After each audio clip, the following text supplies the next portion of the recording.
ሰላም ጤና ይስጥልኝ። እንዴት ናችሁ? ከዛድ ዩቲዩብ ቻናል ነው። በዚህ ቶፒካችን የምንማማረው ስለ ኤሌክትሪሲቲ ነው። ኤሌክትሪሲቲ ምን እንደሆነ እና ቀጥሎም ደግሞ ስለ ኤሌክትሪክ ዝርጋታ የምንማማር ይሆናል ማለት ነው። በመጀመሪያው ቶፒካችን ዛሬ የምንማማረው ኤሌክትሪሲቲ ምንድን ነው የሚለውን ከኤሌክትሪሲቲ ጽንሰ ሀሳብ እንነሳለን ማለት ነው። ያው ኤሌክትሪሲቲ ማለት the flow of electrons from one place to another ማለት ነው። የኤሌክትሮኖች ከአንድ ቦታ ወደ አንድ ቦታ የሚያደርጉት እንቅስቃሴ ነው። ያም ደግሞ ዲዩ ዘ አፕላይድ ቮልቴጅ ወይም ደግሞ በቮልቴጅ አፕላይድ በሚሆነው በቮልቴጅ አማካኝነት ወይ ደግሞ በፖቴንሻል ዲፈረንሳችን አማካኝነት ኤሌክትሮኖች ከአንድ ቦታ ወደ አንድ ቦታ የሚያደርጉትን ፍሰት ነው ቮልቴጅ ብለን ማነው ኤሌክትሪሲቲ ብለን የምንጠራው ማለት ነው። በቮልቴጅ አማካኝነት ኤሌክትሮኖች ከአንድ ቦታ ወደ ሌላ ቦታ የሚያደርጉት ፍሰት ወይም ደግሞ እንቅስቃሴ ምን ተብሎ ይጠራል? ኤሌክትሪሲቲ ብለን እንጠራዋለን ማለት ነው። ስለዚህ ቤዚካሊ አንድ ሰው ኤሌክትሪሲቲ ምንድነው ተብሎ ቢጠየቅ ሊያውቅ የሚገባው ነገር አንዱ ምንድነው? ኤሌክትሪሲቲ ማለት the flow of electrons from one place to another due to the applied force ወይም ደግሞ the applied voltage ማለት ነው። በቮልቴጅ አማካኝነት ኤሌክትሮኖች ከአንድ ቦታ ወደ አንድ ቦታ የሚያደርጉት ፍሰት ምን እንጠራዋለን? ኤሌክትሪሲቲ ብለን እንጠራዋለን ማለት ነው። ይዘን ሁለተኛ ደግሞ ያው ከኤሌክትሪሲቲ ጋር ተያይዞ ቤዚክ ኤሌክትሪሲቲ ልናውቀው ከሚገቡ ነገሮች መካከል ሁለተኛው ምንድነው? ኤሌክትሪክ ሰርኪት ነው። ኤሌክትሪክ ሰርኪት ስንል ምን ማለታችን ነው ካልን አን ኤሌክትሪክ ሰርኪት ኢዝ ኤ ክሎዝድ ሉፕ ኦፍ ኤሌክትሪክ ኤሌመንት ማለት ነው። ክሎዝድ ሉፕ የሆነ የኤሌክትሪክ ኤሌመንቶች ስብስብ ሲሆን where electric charges flow በዛ ስብስብ ውስጥ ኤሌክትሪክ ቻርጆች የሚያልፉበት ነው ማለት ነው። ወይም ደግሞ ኤሌክትሪክ ሰርኪዩት ማለት ዝግ መስመር ወይም ደግሞ ሉፕ እንለዋለን ሲሆን ኤሌክትሪክ ቻርጆች ወይም ደግሞ በኤሌክትሪክ አስተላላፊ በሆኑ ሽቦዎች ወይም ኮንዳክተሮች አማካኝነት ኤሌክትሮኖች ሲፈሱ ያንን ብለን እንጠራዋለን። የሚፈሱበትን ሉፕ ምን ብለን እንጠራዋለን? ኤሌክትሪክ ሰርኪት ብለን እንጠራዋለን ማለት ነው። ወይም ደግሞ any arrangement of material that provide a path for electrons to flow ማለት ነው። ማንኛውም አሬንጅመንት ወይም ደግሞ ማንኛውም መዋቅር ምን የሚያደርግ ኤሌክትሮኖች ፍሎ እንዲያደርጉ የሚያስችል የሆነ መዋቅር ክሎዝድ የሆነ ማለት ነው። ምን ብለን እንጠራዋለን? እዚህ መስመርን ኤሌክትሪክ ሰርኪት ብለን እንጠራዋለን ማለት ነው። ባጭሩ ኤሌክትሪክ ሰርኪት የምንለው ምንድነው? ኤሌክትሮኖች ዝግ በሆነ መስመር ላይ ምን ማድረግ የሚችሉበት ነው? አስተላላፊ በሆኑ ሽቦዎች ፍሎ የሚያደርጉበት መስመር ምን ተብሎ ይጠራል? ኤሌክትሪክ ሰርኪት ብለን እንጠራዋለን ማለት ነው። አንድ ኤሌክትሪክ ሰርኪት ለመስራት የሚያስፈልጉ መሰረታዊ መዋቅሮች ምንድናቸው ካልን አንድ ኤሌክትሪክ ሰርኪት እንዲሰራ ከሚያስፈልጉ መዋቅሮች መካከል ዋና ዋናዎች ሶስት ናቸው። እነሱም ቮልቴጅ፣ ሬዚስታንስ ወይም ደግሞ ሎድ ማለት ነው እና ኤሌክትሪክ አስተላላፊ ሽቦ ወይም ደግሞ ኮንዳክተር ያስፈልገናል። እነዚህ ምንድናቸው? ኤሌክትሪክ ሰርኪትን ለመስራት ወይም ደግሞ ኤሌክትሪክ ሰርኪት ለመስራት የሚያስፈልጉ መሰረታዊ መዋቅሮች ናቸው ማለት ነው።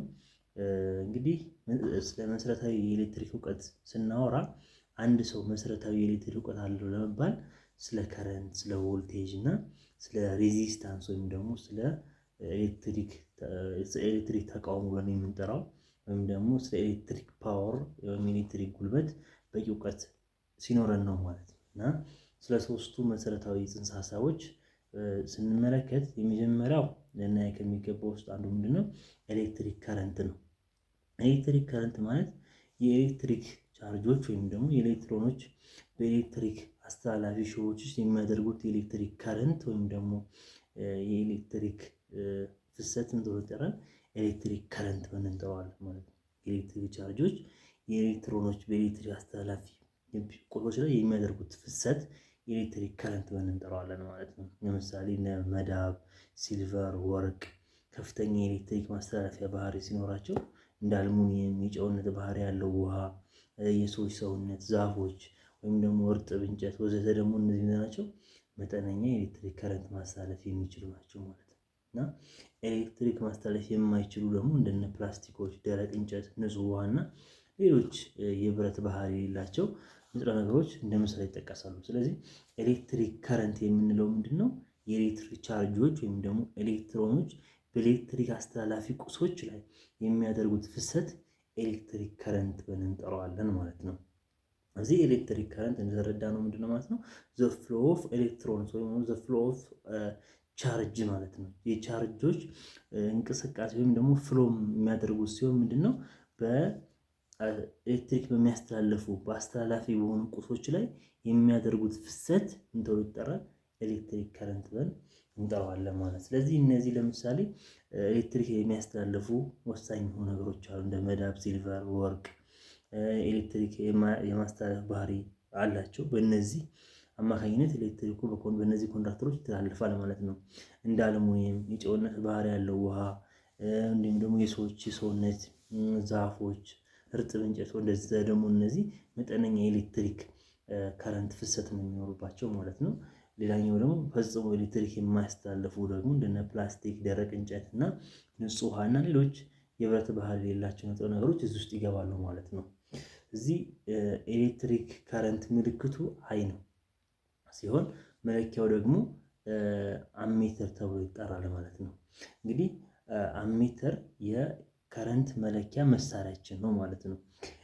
የአሜትሩን አዎንታዊ ተርሚናል ከቮልቴጁ አዎንታዊ ተርሚናል ጋር ሲገናኝ፣ አሉታዊ ተርሚናል ደግሞ ከቮልቴጅ አሉታዊ ተርሚናል ጋር ይገናኛል ማለት ነው። በዚህ መልኩ ነው ምን የምናደርገው ከረንትን የምንለካው ማለት። ከረንት ሲለካ ሲሪስ ነው የሚለካው። እዚህ ሲሪስ ሲለካ የአሜትሩን ፖዚቲቭን ማለት ነው አዎንታዊውን ፖዚቲቭን ተርሚናል ከቮልቴጁ ፖዚቲቭ ተርሚናል ነው የምናደርገው። ከዛ ደግሞ ኔጌቲቭን ተርሚናል ደግሞ ከቮልቴጁ ኔጌቲቭ ተርሚናል ጋር አድርገን ምን ማድረግ እናደርጋለን ማለት ነው ሜዠር እናደርጋለን። በዚህ መልኩ ሜዠር ይደረጋል ማለት ነው። ስለዚህ የምንለካበት ደግሞ መሳሪያ አሜትር ተብሎ ይጠራል ማለት ነው። ዲሲ ከረንት ማለት እንግዲህ የማይለዋወጥ ዋጋ ያላቸው ዳይሬክት ከረንት ማለት ነው።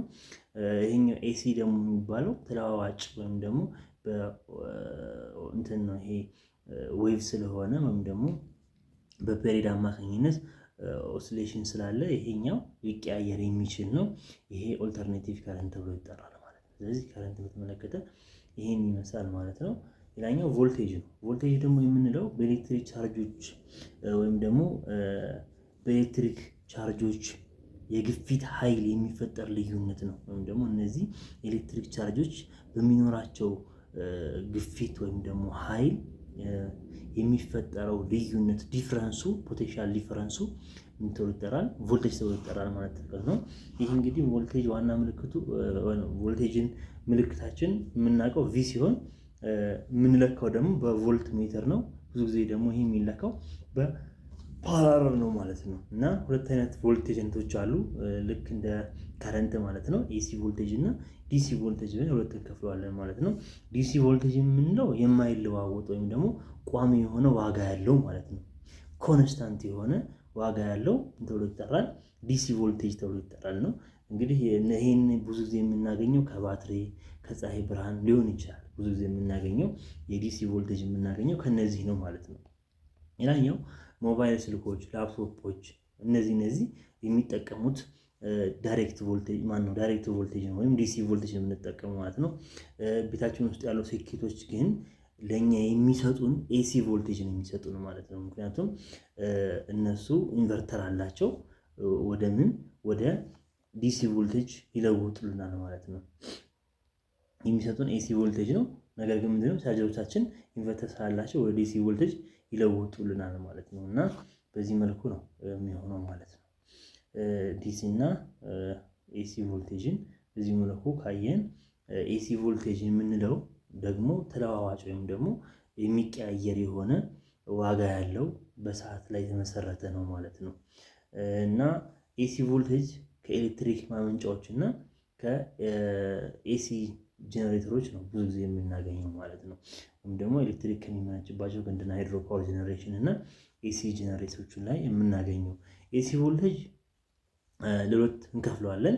ሲንግል ፌዝ እና ስሪ ፌዝ ብለን ለሁለት እንከፍለዋለን ማለት ነው። እንግዲህ ሲንግል ፌዝ የምንለው ወይም ደግሞ ነጠላ ፌዝ የምንለው ሁለት ገመድ ሲኖረው አንዱ ሆት ፋየር ወይም ደግሞ ሆት ላይን የምንለው ሲሆን ሁለተኛው ደግሞ ኒውትራል የምንለው ማለት ነው። እና ይህ የኤሌክትሪክ ኃይል የለውም ኒውትራል የሚባለው ሲሆን ብዙ ጊዜ ይሄኛው የኤሌክትሪክ ኃይል የለውም ማለት ነው።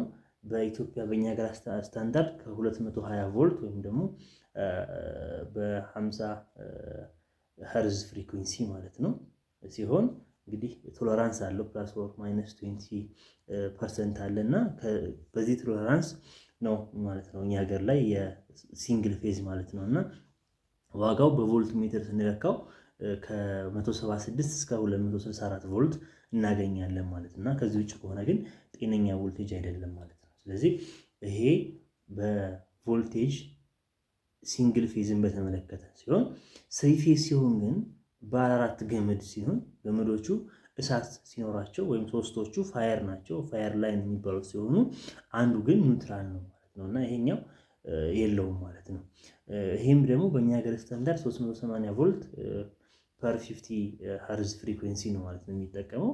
ይሄም እንግዲህ ምን አለው ይሄ ቶለራንስ አለን። ስለዚህ ከ380 በ20% ከፍ ወይም ደግሞ በ20% ዝቅ ሊል ይችላል ማለት ነው። ስለዚህ ይሄኛው እጅግ በጣም ለህይወታችን ከባድ እና አደጋው ከፍተኛ ስለሆነ ልንጠነቀቀው የሚገባ ነው ማለት ነው። ስለዚህ ቮልቴጅን በተመለከተ ባጭሩ ይሄን ይመስላል። ሌላኛው ሶስተኛ ሬዚስታንስ ነው።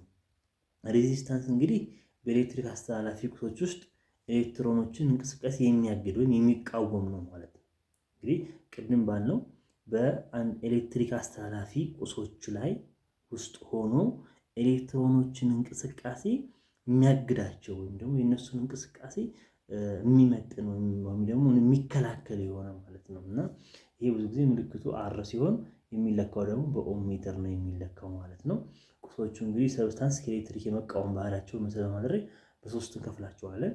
እንግዲህ ከሬዚስቲቪቲ ባህሪያቸው አንፃር ቁሶችን ለሶስት እንከፍላቸዋለን። ኮንዳክተር፣ ኢንሱሌተር እና ሰሚ ኮንዳክተር ብለን ለሶስት እንከፍላቸዋለን። እንግዲህ ኮንዳክተር የምንላቸው ለስ ምንድነው ያላቸው የሬዚስቲቪቲን የመቃወም ኃይላቸው ዝቅተኛ የሆነ ወይም ደግሞ ሃይ ኮንዳክቲቪቲ ያላቸው ማለት ነው። ኮንዳክቲቪቲያቸው ሃይ ነው፣ ሬዚስቲቪቲያቸው ግን ዝቅተኛ የሆኑ እንደነ ሲልቨር፣ ጎልድ፣ ኮፐር፣ አሉሚኒየም፣ ስቲል፣ አይረን፣ ሲዋተር እነዚህ ምንድናቸው?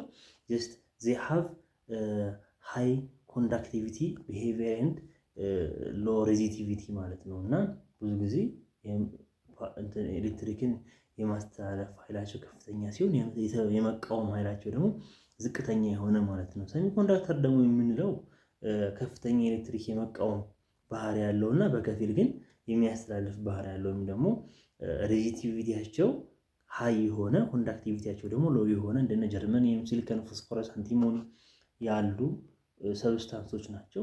ሌላኛው ሶስተኛው ኢንሱሌተር ናቸው። ኢንሱሌተር እንግዲህ የቃን ምንድነው ይሄ ኤሌክትሪክን የማስተላለፍ አቅማቸው ደካማ የሆነ ወይም የማያስተላልፉ ማለት ነው። ሬዚስቲቪቲያቸው ሃይ የሆነ ኮንዳክቲቪቲያቸው ደግሞ ዜሮ የሆነ ማለት ነው። እንግዲህ እነዚህ ናቸው እነ ፕላስቲኮች፣ ደረቅ እንጨት እነዚህ ምንድናቸው ናቸው ማለት ነው። ኢንሱሌተር ናቸው ወይም ደግሞ የማስተላለፍ አቅማቸው ዝቅተኛ የሆነ ወይም ጭራሹኑ ኤሌክትሪክ የማያስተላልፉ ናቸው ማለት ነው። እዚህ ቁሶችን ከሬዚስቲቪቲ አንፃር ለሶስት ከፍለን አየናቸው። ኮንዳክተር፣ ሰሚ ኮንዳክተር እና እንዲሁም ደግሞ ምን ብለን ከፈልናቸው ማለት ነው? ኢንሱሌተር ብለን ለሶስት ከፈልናቸው ማለት ነው። የቀሩትን በቀጣይ ቪዲዮ እናያለን። አመሰግናለሁ።